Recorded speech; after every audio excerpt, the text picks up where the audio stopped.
Hello everyone, I would like to record this video and to show customer service how Jimbo G4S working. I think it's not how should it be. So at that moment it's running and seems and it's working, but when I try to make some angle, I see I can hear and I can feel also another noise. So let me reproduce.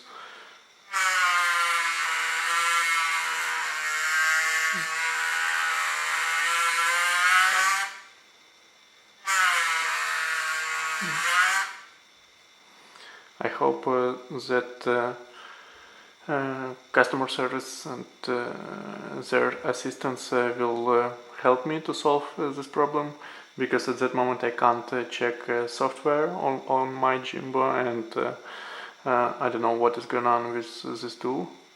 So I will upload this video on YouTube and let's see what will it do. Thank you.